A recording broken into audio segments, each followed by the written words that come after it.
narik ikut ngucup gitu loh, maksudnya dan nanti baca, nanti si bayinya juga akhirnya bisa keluar itu kelenjarnya. Hanya kalau bayi itu kadang masih lemah, tapi mungkin dengan bapaknya membantu, mungkin sorry, saya bukan porno ya, tapi bapaknya itu juga ikut bantu, ikut melancarkan nanti. Tapi ya kalau dia rokok ya jangan rokok, nanti bekasnya rokok bayi nggak mau nyucu lagi, salah itu akhirnya. Jadi batin ilmu ya, atau benar. Karena katanya kadang wanita nggak semua ini kelenjarnya itu lancar, tapi kalau kan suami, apa gunanya suami itu bisa membantu untuk melancarkan, si bayi juga seneng dan akhirnya investasi banyak aku ini. Terima kasih ya. Terima kasih Ayah Asi ya.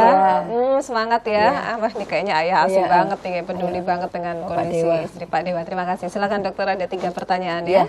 Yang pertama kali mitos untuk masalah makanan. Betul. Bapak nanti bisa berdampak pada asinya. Jadi yang mitosnya tadi seperti Bapak Dewa tadi bilang, kalau seumpamanya makan sambal nanti anaknya mencret, biasanya minum air es pilek. Minum air es pilek gitu ya. Jadi saya selalu bilang setiap pada ibu-ibu yang nyusuin bayinya, saya selalu bilang makanan apapun boleh. Boleh asalkan adalah setelah itu ngelihat efek ke bayinya. Jadi sebagai contoh ya, saya sendiri dulu juga menyusuin ya Mbak Ellen ya. Jadi dulu saya juga gitu, saya kan orangnya ini ya, kami kan senangnya sambel ya, lalapan gitu ya. Terus kemudian kok nggak boleh makan sambal, jadi kayaknya saya tertekan banget ini menyusui tapi nggak boleh makan sambal. Jadi setiap kali saya coba saya makan sambal, bayi saya nggak ada apa-apa, berarti nggak apa-apa mungkin ya, nggak apa-apa saya bilang gitu. Terus saya makan es, katanya tadi pilek, nggak pilek anak saya. Tapi pada suatu kali saya waktu itu adalah minum susu kedelai. Nah pada waktu itu yang saya lihat itu anak saya dalam tanda petik lebih rewel daripada biasanya.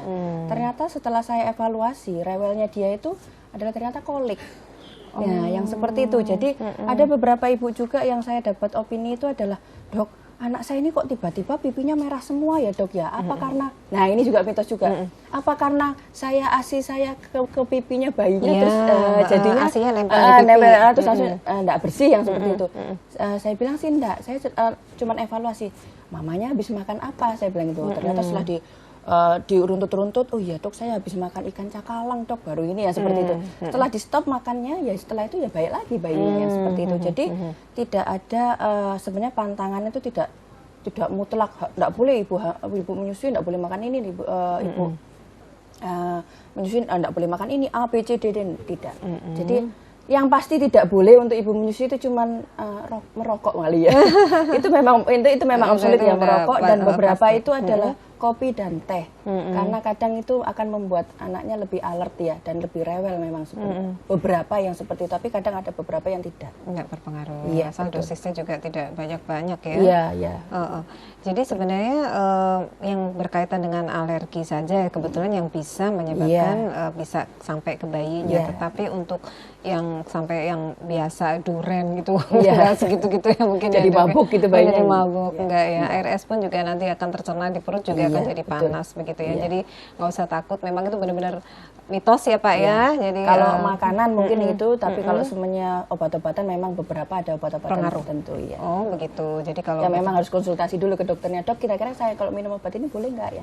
Jadi harus tetap berhati-hati ya. Apapun yang konsumsi ibu memang tidak usah terlalu takut, tetapi juga jangan sampai tidak terlalu bebas, semua masuk gitu ya, termasuk yang mengandung bahan-bahan kimia ya Ibu ya. Kemudian yang berikutnya, daun katuk. Susah sekarang nyarinya. Iya memang benar. Daun katuk itu memang, jadi istilahnya kita dalam nama golongan suatu lactobacillus. Jadi dia akan meningkatkan produksi dari asinya. Tapi sebenarnya kalau saya mau berpendapat, sebenarnya makanan apapun asalkan ibunya yakin dan ibunya seneng banget, dalam artian karena mengeluarkan ASI itu adalah hormon cinta. Jadi istilahnya kalau ibunya tenang, ibunya nyaman, kemudian ASInya sering dia susun, makan apapun kalau dia yakin itu bisa mengeluarkan menambah produksinya, dia biasanya akan apapun boleh dimakan istilahnya. Jadi jangan berpatokan hanya harus pakai daun katuk gitu, nanti daun katuk nyari di mana terus langsung merasa enggak makan daun katuk terus enggak istrinya enggak suka dimarah-marah. Terus dihabiskan ini susah nyarinya gitu ya. Jadi berantem. Jadi tambah enggak banyak nanti asinya. Oke, kemudian yang terakhir tentang dibantu ayah. Oh, kalau yang dibantu ayah itu sebenarnya yang paling bermanfaat itu adalah ayahnya pijat oksitosin ya kita istilahnya begitu. ya. Pijat yang di punggung, terus kemudian boleh masase payudaranya, itu adalah memperlancar untuk apa namanya pengeluaran dari asinya. Tapi sebatas itu ya? Ya sebatas itu sebenarnya. Lebih dari itu? Lebih dari itu sebenarnya ya tidak berpengaruh maksud saya begitu. Jadi ketenangan dia untuk memberikan masase, membantu ibunya apapun. Jadi istilahnya saya kalau semuanya bilang kalau ibu netek itu jangan terlalu capek, yang pasti begitu. Jadi even ibunya cuma harus rileks. Ibunya harus rileks, kemudian dia harus tenang, tidak boleh kecapean. Even kalau semuanya ini adalah kalau bisa ibunya cuma makan, ke kamar mandi, tidur, netei, makan, kamar mandi, tidur, netei. Gitu. Ya, jadi semuanya apa namanya yang lainnya ada pekerjaan yang lain bisa dibantu oleh ayah. Biasanya itu bantunya di situ aja Pak. Yang tadi kayaknya ya mungkin apa ya namanya tidak terlalu banyak pembantuannya mungkin bisa dilakukan, tapi yang lebih nyaman adalah ketika ibunya rileks dan konsumsi makanan cukup, itu akan bisa membuat produksi ASEAN jauh lebih bagus. Dokter, kita nanti akan ngobrol-ngobrol lagi ya. Baik, untuk ayah bunda keluarga tercinta jangan kemana-mana karena saya dengan Dokter Kartika akan segera kembali membahas tentang first golden hours and first week for baby newborn, dan di acara Plong Apa Kata Dokter malam hari ini. Tunggu kami sesaat lagi.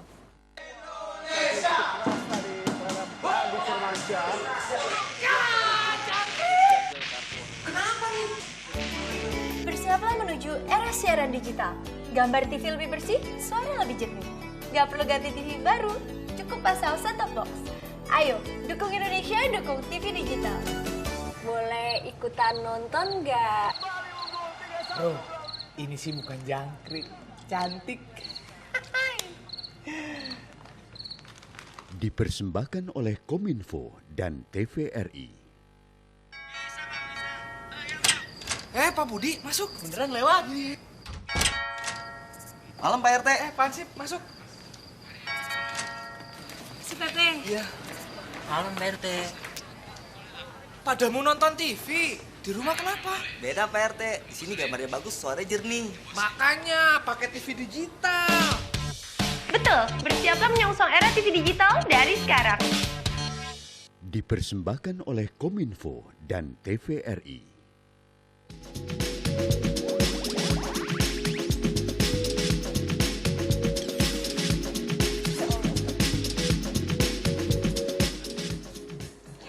Ayah bunda sekeluarga tercinta, masih Anda ikuti Plong Apa Kata Dokter, persembahan TVRI Pro 2 Jawa Timur yang didukung oleh RSIA Kendang Sari dan Kendang Sari Mer. Saya Ellen Pratiwi masih ditemani oleh seorang dokter spesialis anak, Dokter Kartika Dharma Handayani SPA Konsultan. Yuk silakan Anda tanya-tanya ya di 0315678216 tentang bagaimana memberikan hal-hal yang sangat menyenangkan bagi bayi-bayi yang baru lahir di jam-jam awalnya, juga di minggu-minggu pertamanya, karena itu sangat berpengaruh terhadap perkembangan bayi selanjutnya ya. Oke, kita akan lanjutkan kembali, masih ada banyak waktu ya Dok ya. Nah, tadi kan kita ngobrol-ngobrol mulai dari IMD, baru persalinan, tanda-tanda bayi, kemudian si ibu juga mesti adaptasi gitu dengan bayinya ya. Sebenarnya saat itu ketika terjadi hubungan yang baik dan juga pemberian ASI yang baik, itu otomatis apakah itu akan membuat bayi ini oke, kesehatannya sepanjang hidupnya, atau gimana? Maksudnya sepenting apa sih sebenarnya ibu ini mesti melakukan hal-hal tadi itu Dok? Banyak. Jadi kalau semuanya, makanya kalau kita semuanya diawali dengan hal yang baik, pasti dia akan endingnya pasti akan baik. Amin. Jadi begitu ya Dok ya. ya. Jadi dalam artian proses kita melakukan dari awal IMD, first golden hour-nya kita jaga, kemudian kita rawat gabungnya kita sangat baik gitu ya, seperti itu. Kemudian ASI-nya eksklusif. Itu biasanya akan berending satu, bondingnya ibu sama anak pasti akan ada. Kemudian segi kesehatan pasti banyaklah manfaat untuk ASI-nya. Istilahnya kita kalau ngomong adalah tidak ada yang pernah salah dengan ASI yang seperti itu. Bagaimanapun dia adalah yang terbaik, yang kita seperti akan mengatakan seperti itu. Itu aja sih yang terutama dan penting. Pengaruhnya ke perkembangan pasti fisik, tumbuh dan psikis, berkembang. Walaupun itu pun harus kita pantau ya, jadi pertumbuhan dan perkembangan. Jangan sampai kadang anaknya cuma itu pun ya, kalau sebenarnya kita memberikan ASI, kita tetap sebagai tugasnya kita sebagai dokter anak adalah tetap harus memantau tumbuh kembangnya, pertumbuhan. Jadi anak itu harus dia tumbuh.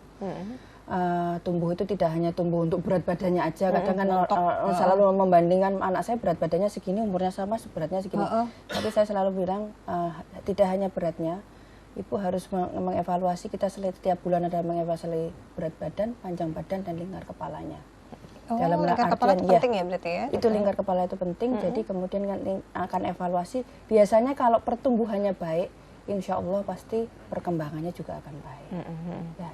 Jadi intinya begitu. Nah, untuk produksi ASI ibunya ini kadang kan ada yang kental, ada yang encer, begitu-begitu sebenarnya pengaruh nggak sih dok ya? Jadi kayaknya Allah itu sudah maha adil ya. Jadi setelah kita banyak mempelajari tentang ASI, ternyata komposisi ASI, even itu ibunya dalam tanda petik ibunya kurang gizi gitu ya. Dengan ibunya yang gizinya cukup, ternyata sama komposisinya, tetap ada karbohidrat, protein, lemak itu tetap ada semuanya. Jadi bukan berarti kalau seumpamanya ibunya kurang gizi terus nggak ada lemaknya gitu ya. Enggak, ternyata komposisinya tetap sama, yang seperti itu, subhanallahnya. Dan itu bisa artinya itu yang paling pas yang diberikan untuk anaknya masing-masing ya dok ya. Betul. Kemudian kalau ada ibu tadi kan ada yang khawatir nih ayahnya tadi supaya produksinya banyak dan begitu, itu biasanya selain dipijat itu ada apa tadi tuh obat-obat begitu boleh nggak sih sebenarnya? Oh iya benar. Jadi kalau semuanya beberapa kayak semuanya obat pelancar ASI yang seperti itu beberapa ada yang menggunakan, tapi tidak terlalu istilahnya tergantung ya. Jadi istilahnya kita intinya kalau pada saat proses untuk menyusui itu adalah intinya semakin sering kita menyusui akan semakin produksinya akan bertambah. Nah itu yang perlu diyakini bahwa produksinya akan bertambah dan kontinuitas itu yang adalah yang penting. Jadi seperti itu. Jadi kalau awal tuh keluar di pasang di situ aja tuh bayinya aja yang dipasang ya. Bayinya langsung dipasang di situ. Awal-awal minggu memang kita akan ajarkan untuk posisi dan pelekatannya dia. Karena tiap anak mungkin beda kenyamanannya, posisi yang paling favorit. Ibunya kan masih kaku, masih ini gitu, posisi pelekatannya harus pas. Karena dengan begitu karena saya selalu bilang ini adalah kerjasama antara dua individu, ibunya dan bayinya. Jadi dalam artian harus mulai penyesuaian dari awal. Jadi begitu. Jadi makanya itu fungsinya rawat gabung ya. Jadi kalau rawat gabung itu anytime anaknya dikit itu langsung sudah langsung ketemu ibunya. Jadi ibunya tidak memaksakan cara-cara ibunya, anaknya juga tidak bisa jadi mereka saling beradaptasi, satu sama lain itu sangat seru ya. ya. Dan tiap anak mungkin beda kali ya dok ya. Jadi perilakunya anak itu kadang juga kita lihat.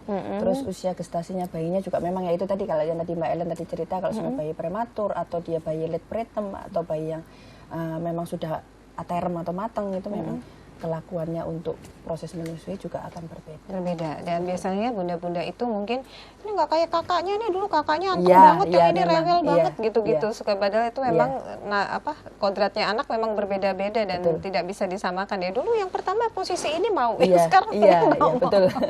Jadi nggak bisa disamakan memang, walaupun even itu mereka sibling ya, satu ibu satu keluarga, satu darah, tetap akan berbeda setiap anak.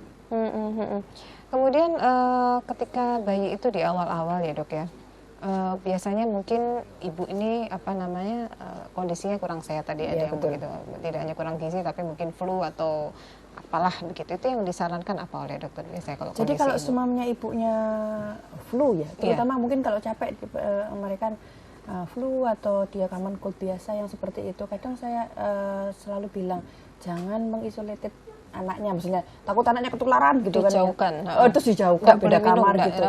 Kadang saya tambah menyarankan kalau semuanya sakit, terutama kalau ibunya yang sakit adalah kalau bisa tetap gabung sama ibunya. Karena ternyata setiap kali kita sebenarnya sakit, kita akan mendapat antibodi tersendiri.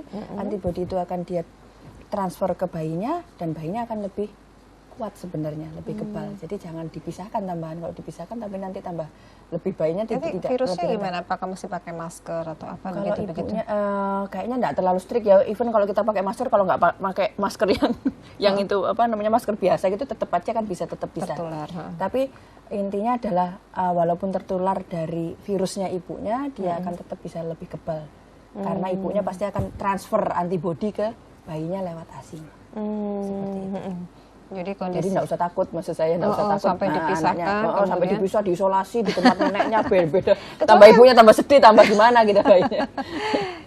Yang sakit-sakit yang gimana dokter yang itu biasanya kalau ibu yang mesti pisah gitu, apakah yang terinfeksi kulit atau apa begitu yang begitu baru. Tapi kalau hanya seperti kadang kita kalau sebenarnya ada bayi lahir dari ibu yang varicella atau cacar ya, cacar air. Kalau cacar airnya memang ibunya memang masih aktif, kadang ya kalau semuanya tidak aktif di sekitar ini, ya tetap kita bisa susui. Tapi kalau semuanya dekat situ, ya memang kita hindari. Jangan sampai vesikelnya itu kena ke bayinya. Nah, kalau bayi-bayi yang sudah dapat ASI ini masih perlu kasih vitamin nggak? Kadang-kadang orang tua kan, anak saya nggak montok pipinya nih, gitu kan? Kok kurus sih dok, gitu. Jadi saya kasih vitamin ya anak saya, gitu. Sering nggak ada permintaan? Jadi kadang iya banyak sih. Jadi kayak sekarang sih kayaknya eranya sudah tidak terlalu banyak orang tua yang minta vitamin ya. Jadi setiap kali ke dokter anak selalu minta vitamin, itu sekarang sudah jarang sekali. Begitu ya? Karena mereka kadang kalau semuanya sudah melakukan ngerasa ini, kadang ini aja sih, kadang kalau semuanya ini, dok dikasih nambah nafsu makan gitu ya. Sebenarnya saya kalau semuanya sebelum saya memberikan, kadang saya selalu bilang, ibu masaknya enak nggak ya? Gitu. Ibunya masaknya enak nggak gitu, seperti itu. Jadi anaknya kalau makan di luar lebih seneng nggak daripada makan di rumah? Oh ya dok lebih seneng, berarti masakannya nggak enak. Itu dulu. Jadi evaluasi dulu, jadi evaluasi dulu. Jadi tidak terlalu banyak kontak dengan disalahkan terus nih anaknya, jadi dikasih bahan-bahan kimia gitu. Ternyata memang anaknya suka yang asin, manis atau apa, ternyata ini selera ibunya semua, pedas semua. Jadi udah jarang ya ternyata sekarang ya dok ya yang begitu-begitu ya. Oke, first golden weeknya sampai seberapa? Jadi week itu kan berarti minggu-minggu awal. Jadi saya selalu bilang, apalagi weeknya yang pertama itu adalah proses bagaimana dia untuk kontinuitas untuk menyusui. Pasti kita akan melakukan evaluasi. Awal-awal itu ibunya harus kita sudah mengetahui adalah pertama pola tidur. Itu penting banget ya dok ya pola tidur itu. Seorang bayi yang tadi 20 jam sehari, kemudian dia setiap bisa 20 menit sampai 4 jam. Di tempatnya harus nyaman, ya kalau semuanya pakai AC 26 derajat Celcius, jangan sampai bayinya kedinginan, seperti itu. Terus kemudian setelah pola tidur, bisa kemudian pola kencing sama berapa BAB kali dan biasanya BAK. Nah, BAB dan BAK kencing itu adalah harus 24 jam pertama bayi harus kencing. Kemudian untuk BAB BAB itu adalah maksimal 48 jam. Kalau itu tidak terjadi, segera konsultasi ke dokter. Kemudian bisa sampai 5-6 kali untuk BAK-nya. Kemudian BAB-nya itu bisa 3-4 kali. Even itu kalau anak ASI kadang ada beberapa yang sampai 6 kali. Orang tuanya kadang merasa dalam tanda petik, dok anak saya enggak mencret ya gitu kan ya. Saya selalu bilang, kalau kondisinya anaknya bagaimana klinisnya? Apakah anaknya lemas? Apakah anaknya terus diiringi kalau sebenarnya BAB-nya banyak, apa kencingnya berkurang? Kalau sebenarnya ternyata kencingnya dia tidak berkurang, ya berarti mungkin normal-normal aja, saya bilang gitu seperti itu. Jadi kadang salah satu BAB banyak itu adalah kalau semuanya pakai ASI, memang BAB-nya akan lebih sering. Oh begitu ya dok? Dengan begitu kadang kita balik lagi, jadi dia tidak gampang lebih bagus metabolismenya. Oke, setelah itu BAB, BAK, jam tidur, kemudian pola semamanya minggu-minggu awal itu, yaitu jadi cara pemilihan mengetahui anaknya siap minum, seperti itu. Dia minta anetek apa tidak, itu juga harus diketahui. Kemudian banyak lagi adalah seperti untuk penglihatan, pendengaran kadang ya. Terus perawatan tali pusat juga itu penting. Itu minggu awal ya? Minggu awal, kadang ada yang kadang ada beberapa bayi juga yang baru hari ke 11 hari, umur 11 hari baru lepas tali pusatnya. Nah, perawatan tali pusat itu adalah yang kita tekankan di sini sekarang adalah perawatan kering. Nah, itu gimana dok? Jadi mungkin perawatan kering ya, kita sampaikan ya. Jangan sekali-kali. Jadi alkohol itu masih? Jadi alkohol itu yang bisa pakai chlorhexidine atau pakai antiseptik seperti alkohol swab itu ya. Alkohol swab itu bisa kita kasihkan. Itu pun setelah dikasihkan sudah diberikan aja, kemudian dirawat terbuka. Artinya tidak. Kadang kan ada yang di gurita. Enggak, ya di gurita atau dibebeli sama pakai kasa ya. Jadi dibungkus pakai kasa. Itu tidak dianjurkan lagi. Sekarang enggak begitu lagi. Tidak dianjurkan lagi. Terus tadi gurita juga tidak disarankan lagi karena bayi itu bernafasnya lewat perut ya. Jadi kalau lewat perut, kalau sebenarnya perutnya tambah dipegangin, istilahnya dikerat, terlalu kerat itu akan lebih bahaya untuk. Jadi justru lebih membahayakan ya pakai gurita. Dulu kenapa ya pakai gurita itu? Biar perutnya nggak besar gitu sih mitosnya. Kalau sebenarnya menggoda orang tuanya, biasanya yang masangin kan biasanya neneknya gitu ya. Saya bilang sudah Eyang orang luar negeri kayak sebenarnya Julia Robert atau siapa tuh semuanya seksi-seksi, nggak pakai gurita juga seksi. Dan kayak masangnya tuh rapi gitu ya kan, kayak dikepang gitu kan. Nah, ini caranya kayak gini gitu kan. Tapi sekarang ternyata dengan bertambahnya ilmu pengetahuan itu tidak terlalu membantu ya dok ya. Betul, tidak terlalu membantu. Supaya anget katanya mungkin bedong biasanya Kalau bedong itu jadi ya memang itu tadi prinsipnya bedong itu kan sebenarnya kita supaya anaknya hangat nyaman. Jadi adalah bedong kalau bisa tangannya tetap nggak boleh dimasukin maksudnya. Jadi dia bedong itu cuma badannya aja. Itu ada mitosnya lagi supaya lurus. Nggak kakinya ndau. Padahal itu kan ada kelainan ya berarti ya, nggak semua bayi begitu. Jadi harus kenceng kayak boneka gitu kan. Tuari. Iya. Itu enggak juga. Jadi cuman hanya untuk menghangatkan saja, tangan harus terlepas. Baik, kita bersama penelpon ya dok ya. Halo, selamat malam. Halo. Selamat malam. Belum tersambung rupanya. Halo, selamat malam. Iya, selamat malam. Dengan Ibu siapa ini? Dari Bu Emi, Surabaya. Baik, Bu Emi. Silakan dengan pertanyaannya, Bu. Ya, mau bertanya gini. Adik saya kan mau melahirkan anak yang kedua. Lalu yang pertama itu kemarin sesar. Yang kedua ini, insya Allah 2 minggu lagi kan mau kelahiran. Selisihnya dengan anak pertama 2 tahun. Lalu kemarin sama dokter disampaikan kalau 70% bisa normal. Ibunya ingin normal, suaminya ingin sesar. Menurut dokter bagaimana ya dok sebaiknya? Monggo. Terima kasih. Terima kasih Bu Emi. Bu Emi. Ya maksudnya 70-30 apa